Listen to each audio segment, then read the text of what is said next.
Welcome back, everybody. Here it is. Season 2 is kicking off today. Thanks for tuning in and joining me on another episode of Interventions and Detentions. I'm your host, Brad, and as I've stated, this year's going to look a little different. It's going to sound a little different, but I want to tell you why intervention and detention still matters and why we need you to keep tuning in. As you know, I had a co-host last year, Kylie. Kylie has taken a new position in a different corporation, and we wish her the best. We were hoping that we could continue doing the podcast together, and it's just really, really going to be difficult for her to commit to it. Like I said, it's not very close by where she's at. Timing is going to be hard, and she decided to say thank you, but no thank you, and I just can't let this go. So we're going to see how it works. I'm not used to being on the mic solo. It's definitely going to be different. This first episode will probably be a little clunky, and that's okay. As long as you guys can handle it, I can handle it. We're going to use this first episode just to kind of introduce the new season, what it's going to look like, how it's going to operate, and give you some foreshadowing to some upcoming episodes. We've already done that once. Obviously, we're going to keep rapid fire questions still around because that's probably my favorite part of the show. Love, love, love the rapid fire questions. So, we're going to still talk about school and the stories that we come across. We're going to bring in special guests, and we'll talk about that here in a little bit. Let's do a little review, though, from last season. We started about December, midwinter, kind of just dabbling in it. And if you go back and look at those first 2 or 3 episodes, very raw. Again, I'll use the word clunky. It was very clunky, didn't feel real comfortable. There wasn't a lot of flow to it. But by about episode 4 and 5, we've finally kind of hit a groove. And it might take me 3 or 4 episodes to hit that groove here being solo now and not having somebody to banter with and just ask questions back and forth with. It's just going to be me now until I have a guest on. And a lot of times our guests are going to be coming in off the phone, not live and in person. It'll be a little bit of both. But as I reflect on season 1 and maybe think about a highlight or maybe my favorite guest or episode, we had so many episodes. I think we were up to like episode 20 or 21, something like that. And I cannot remember them without having them here in front of me, what the numbers were. But I think one of my favorite guests was our music and art teacher at the time, Matt Pooley, who has also since left us, but wants to come back as a returning guest. And I've already promised him a position. Matt's just got such an easy flow. He would be a great co-host, actually. Maybe I can get him to come aboard. Matt, he performs for one thing, so he's used to talking and being in front of an audience. His story was really kind of cool to listen to, how, he was a Central Noble kid. We're a Central Noble corporation, so he came back and worked for the corporation. His wife and kids actually attended different corporations. Now they're all together in a neighboring corporation, kids, mom and dad, all together, working together. But I guess my favorite part of Matt's guest spot last year was when he talked about how we interviewed him. He was actually driving on the road with his wife. He was in the passenger seat. Wife was driving, we were conducting this interview while he was driving. He actually put his wife on for a little bit on video. And that's the kind of guy Matt is. He just go with the flow. Whatever comes up, let's run with it. And he actually knocked that interview out of the park under the circumstances. So that was one of my favorite episodes. Cindy Schreiber talking about special education was another good episode because Cindy's so knowledgeable. She's my resource teacher here at Central Noble Primary. Lots of experience. She shared a lot of great information that I think was really probably helpful for parents if they tuned in. Trying to think what else. Obviously, just episodes toward the end where Kylie and I were really going off the cuff. We were not even scripting the last few episodes very much. We would kind of do some outlines, but I think the very last 2 episodes, we really didn't script anything. We just went into it cold and talked. And some of those kind of conversations are the most authentic and really fun to listen to. I'll probably kind of take that approach with new guests this year. Just to see where it goes. We'll have a topic, but I think as far as trying to script out things ahead of time, I'm not sure that I like that because it just doesn't flow as well sometimes. So we'll try to keep it as authentic and natural as we can. Going along the way.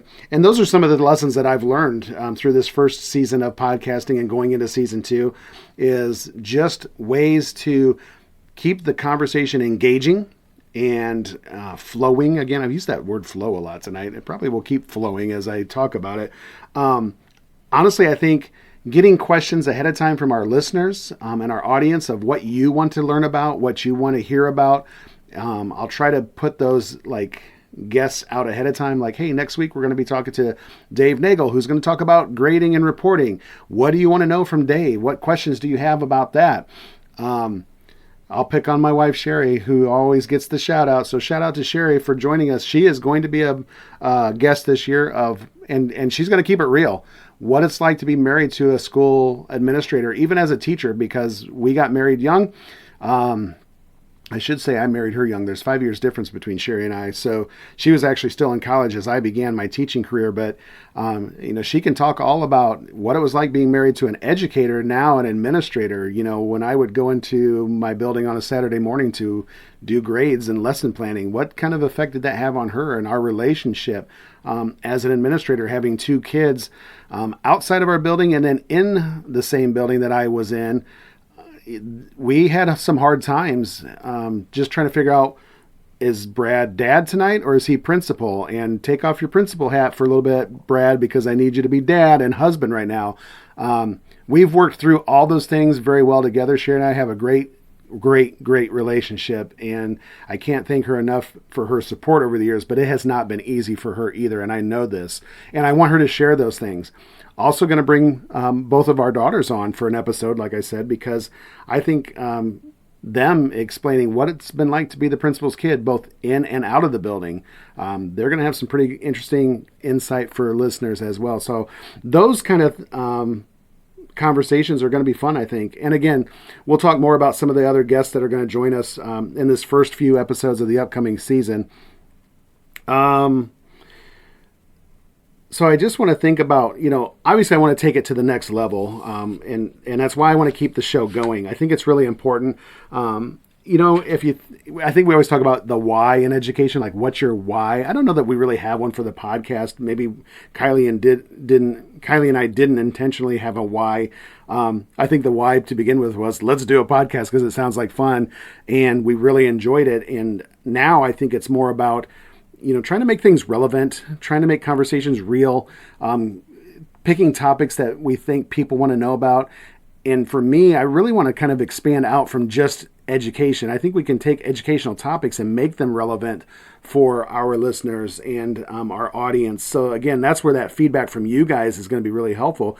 Keep the comments and questions and feedback coming, because I want to tailor this to what you and your needs are, and just trying to make it fun in the process and enjoyable to listen to. We try to keep the episodes to 20 to 30 minutes. They're not real long. We want you to enjoy them. We want you to join us each week and have a good time. What else? Boy, let's talk about what you can expect in season 2 as we start. This is the first anchor episode, but it's more about where we've been and where we're going. We've got some really cool guests lined up, and I keep saying we because I'm used to being a we, so I need to start saying I. I've got some really good guests lined up for you guys. One of the first guests, and I don't know, these aren't going to be in any certain order, so Seth might not be the first guest, but I'm going to have a gentleman on named Seth Carter. He's an insurance agent. He's an entrepreneur. He's also a podcast host. He's a very big baseball fan. But he's one of my former teachers. I hired him on an emergency license when I was at Lakeland Middle School. He taught an entrepreneurship class. We needed a related arts special, and we pulled Seth in to teach business and entrepreneurship. And it was really cool for our middle school kids to have that experience. He was very raw, but he's going to come and talk to us about what that year, 1 year in the classroom, did for him, and not only reshaped his life, but his outlook on leadership. Seth has now, just this year, gone back into the classroom in Florida, so we'll kind of get a perspective of how that's going for him and where he's going in the next few months. It'll be a really good conversation, and Seth's such a great guy. I think you'll really enjoy listening to him and his story as we talk about 1 year in the classroom with Seth Carter.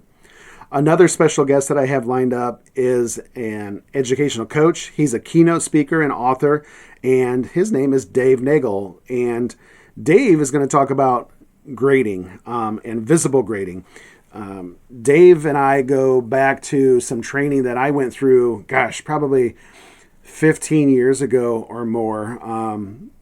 And it was all about data and using data and data to drive instruction and decisions and things like that. And I've kept in touch with Dave over the years, and Dave has just really taken off with his coaching gig and his PD and his work with John Hattie and visible learners, and now taking that into visible grading. So Dave is going to bring a lot of knowledge about how we think about grading and the philosophical components to grading. And there's so many philosophies when it comes to grading. Do you use Fs? Do you use the power of 0? Do you cut things off at 60%? Do you give letter grades? Do you give number grades in the primary grade levels? I'm anxious to pick Dave's brain on grading, because I have my own set of ideas and philosophies, obviously, as an educator. And I'm not saying they're right or wrong. They're just mine. But I'm anxious to hear his and the evidence and data that he puts behind it to back it. So looking forward to have Dave talk about grading and assessment and how we can do better with that in our world of education. This is an interesting one. So I had a principal from New Jersey reach out to me on social media on our podcast page asking if he could come on and talk about SEL for adults, social emotional learning for adults. And that person is Brian Kulak. Brian also has a podcast. I've been catching some of his episodes on Facebook. He's a passionate New Jersey principal. He's really big into culture, climate, and how adults can't forget to take care of themselves through social emotional needs. I'm anxious to talk to Brian. I have not had a conversation with him yet, other than through social media, but I want to get him on quickly and talk about how his year's going. And I always like to talk to other educators and especially administrators, because I feel like sometimes you got to reach out to people that are in your own wheelhouse and like, hey, how's it going? What did you do about this situation? And I think Brian will be really good to share some battle stories with, but also I'm anxious to hear what his insight is on the adult side of social emotional learning, because we talk a lot about that for kids in schools, but we don't always talk a lot about that as the adults and the educators. And that's really important. We got to keep that on our forefront as well. I was going somewhere else with that with Brian, but now I can't remember what it was. So, I was going to say we have a local, what I would call like a cohort of educators, principals that we meet with once a month. It's our District 3, Indiana District 3 area principals, and our elementary principals get together monthly to meet and collaborate. And we try to put an agenda together, but oftentimes it's just like sitting down and like, hey, this is going on right now. How would you guys handle this? I threw out an issue to them recently in an email about we just started using Chromebooks with just our first graders. Our kindergartners are using iPads. We're 1-to-1, and we have a system for putting apps on our iPads. But right now, it doesn't sound like we have one for the Chromebook, and that's just something we didn't think about. How do you do that? Can we put apps on Chromebooks? How do you do it? Things like that. And we share like what our class numbers look like from grade level to grade level every year. And are our numbers increasing? Are they decreasing? Are you adding sections to accommodate that? Are you keeping number highs? Are you adding IAs to help support that? It is a really helpful thing to collaborate with your peers, and I probably ought to have an episode on just doing that maybe. I think that would be probably interesting for people. We talked about Sherry joining us on the pod and my two daughters, Maddie and Meredith. I'm excited about that. You guys might think, I don't really care about your family and your wife, your kids, but I think their stories and perspective that they're going to bring about having a husband and a dad as a principal will be eye-opening, and maybe it'll only be eye-opening to me because I probably only know about this much, and I'm just holding up two fingers very close together, about the trials and tribulations they've gone through in those roles with me being an educator and principal. So I'm anxious to hear and learn from them what their journey has been like being married to and fathered by a principal and educator. One of my best friends from high school, Scott Helmkamp, who is the director at the LaPorte County YMCA here in Indiana, he wants to jump on. Again, he reached out to me, and I love it, and I want to have him on quickly because he is very passionate about leadership, and he's going to focus on how he's impacting tomorrow's leaders, the youth of tomorrow, through the YMCA and the opportunities that come there for kids. So very anxious to get Scott on. He's a strong leader himself. We go way back through high school, even way back to we shared a common babysitter when we didn't even really know each other, 4, 5, 6 years old. But Scott and I have spent a lot of time together over the years, sharing some battle stories about leadership and youth. And I'm excited to have Scott on to share his insight on what he's doing through the Y and his directorship to impact student leaders and grow student leaders for the future. It'll be a really, really good episode. One final guest that we have just added to the list is Justine Gonzalez. She is the host of Love, Learning, and You podcast. She's also founder and CEO at Educator Aid. And I know Justine. I met Justine when I was at Lakeland, and she was brought on to coach the administrators through a lot of different things. She's really big into culture and cultural awareness, so I'm excited to talk about that. I'm also going to be on her podcast. We're kind of trading off on each other. I don't really know where it's going to go with Justine because she's going to make us think, and she's going to make me think, and she's going to push me through the podcast. I know this already, Justine, because I know you very well. But I'm excited about that. It's been a while since I've had a chance to work with Justine, but I do follow her on her social media, and I've loved where she's gone with things, and now I'm excited to bring her on my podcast, but also to be a part of hers as well. And I know you're going to see two entirely different episodes when that happens, hers versus mine. You'll just have to sit back and see it. So I invite you to catch both of those when they come out, and we'll keep you posted on that. So as you can see, I have a lot of cool things planned for this season too. It's going to look and sound different, like I said, and that's okay. I just need you to stick around. I need you to share it. I want to build the momentum. If you join us on social media, reach out with a question, you might just get sent a Interventions and Detentions podcast t-shirt. We still have some swag left. Going to be bringing on some new swag this year, some new designs, hopefully. So I'm excited about that as well. We just want to keep it real, but we want to keep it going. And the only way we can do that is through you, my listeners, and your feedback as well. It's going to be super, super important.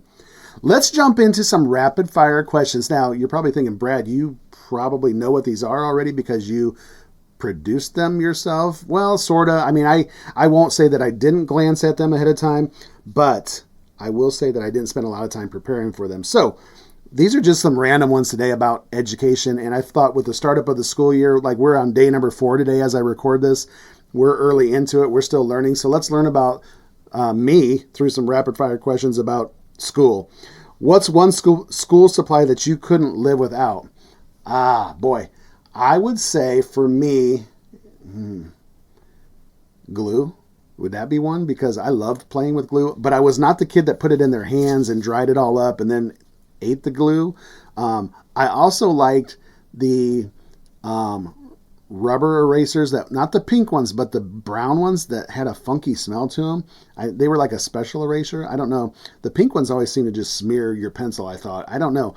But the beige ones were a little bit different. They had a different texture. They were a little harder. They didn't break apart as easy, but they had a real funky smell. And I kind of liked that smell for some reason. Also love the smell of Play-Doh. Don't know where that comes from. Not really a school supply, but love the smell of Play-Doh. Just throw that out there. Obviously, I couldn't go without having pencils. I mean, that's a necessary school supply, but you got to have the basics, right, to get through your day as an elementary student. If I could redesign one part of school, what would it be?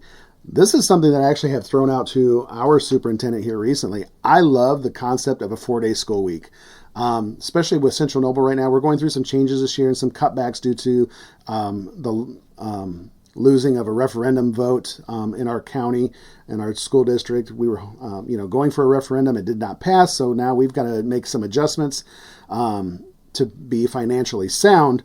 But in that process, I've kind of thought about the idea of a 4-day work week and just going through school on Monday, Tuesday, Wednesday, Thursday, or maybe Tuesday, Wednesday, Thursday, Friday, having one day off a week where we don't have school, where we shut buildings down. We don't have transportation. We don't have to worry about food service.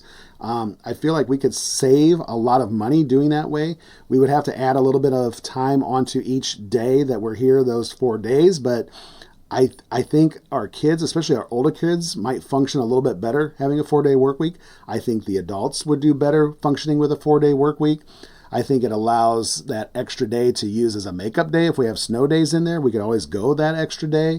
I feel like it gives a lot of flexibility, and I don't know. I think it livens things up a little bit. I feel like I'd be excited about a 4-day work week where I don't have to worry about doing anything on that 5th day. I know it does create some problems like childcare for our community. I think we could work through that and maybe even offer some ideas to help our parents and families through that. I really like that. And that's, if I could redesign one part, I'd do a 4-day week. What's harder to handle, indoor recess or cafeteria duty? Indoor recess all day long, because cafeteria duty is pretty much the same every day. But you get a rainy day after 2 months of outdoor recess and now you got to be indoors. Oh boy. With kindergarten, first grade, and when we had second grade, that's a tough gig. It's tough at the elementary level as well. Indoor recess is kind of like confined chaos. You put 80 kids in the gym and 3 adults, and it gets like a popcorn pressure cooker. You can just feel it as it starts to build, and our kids you cannot help but get hurt in the gym because you're going to run around, I'm going to catch this ball, and boom, you run into somebody, and you can tell them, don't run, be careful, watch what you're doing. It doesn't matter. They're kids. They're going to just go crazy, which we want them to do at recess time, but oh my gosh, indoor recess, hardest to handle all day long. Let's see.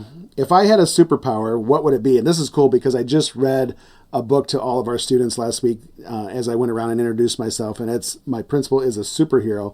And in the book, it talks about Mr. Clarkson having superpowers and things like that. And it shows him with a cape. And I think mine would have to be invisibility. Like, I think it'd be so cool if I could be invisible and walk around the building and walk into classrooms and watch the teaching and the learning that's going on without me being seen. Because, you know, when the principal walks into a room, you know it and you feel it. And I'm not saying my teachers put on a dog and pony show, because they're really good about just going with the flow. And, you know, they know that I like to come in and out of the classroom. So it's not about that. I just think it would be so fun for them not to know that I'm there and me to see those real lessons and conversations, and even between the student to student, just to hear those kind of things happening would be so much fun. And also just to mess with them, like to go up and tap on their shoulder and not be able to see me. I think that'd be fun. Or like take their pencil and move it somewhere. So I would want to be super invisible if I could have a superpower. Whew. I've talked a lot, and I did it solo, and I'm approaching 23 minutes. So that's not too bad. I'll go with that. For not even having a guest on, I'll go with that. So listeners, please, thank you for sticking around. I hope you continue to stick around, even with It's Me solo. You know, and I'll give Kylie a shout out one more time. I appreciate all that she did in my building for the last 2 years, and her being a part of this podcast. And who knows, maybe we can get Kylie back on for an episode as a special guest and see how her year is going as an EL coordinator at a neighboring district. We wish her the best. We wish her the best luck. We wish her the best year. And thank you for being a big part of what Interventions and Detentions was and is as we move forward. But again, thank you, listeners, for sticking around for season 2. I'm excited about it. I hope you are too. And again, if you have ideas, thoughts on episodes or guests or things like that, you want to be a guest, reach out to me. I'm open to anything. One guest that we haven't had on is a parent. That would be fun, I think, a parent of a school child, and talk about all the things parenting when it comes to raising children and students. I think we could do lots of cool things, so just hit me up. Let's go. Keep checking us out. I push things out on TikTok, on Facebook, on LinkedIn, on Insta. I don't do Snap. Sorry, I'm not a Snapchat person, but check out all those avenues. You can find the podcast on basically any platform. We're on Apple Pod, iHeart, I think Spotify, Amazon, YouTube, Podbean, which is the platform that we use to record on. If you search Interventions and Detentions podcast on Google, you're going to find us. So check us out, listen to us, join us. It's going to be an exciting year. I'm super excited. Getting back in here in the studio today has been fun and kind of rejuvenized me to get ready for season 2. Let's go, people. I'm ready. Are you ready? I'm ready for season 2. Let's pump up that music as we get ready to get out of here today. Join us, as always, every week for another episode of Interventions and Detentions. Thanks for tuning in. Thanks for listening. This is season 2 coming at you of Interventions and Detentions, where the real learning begins. See you next week.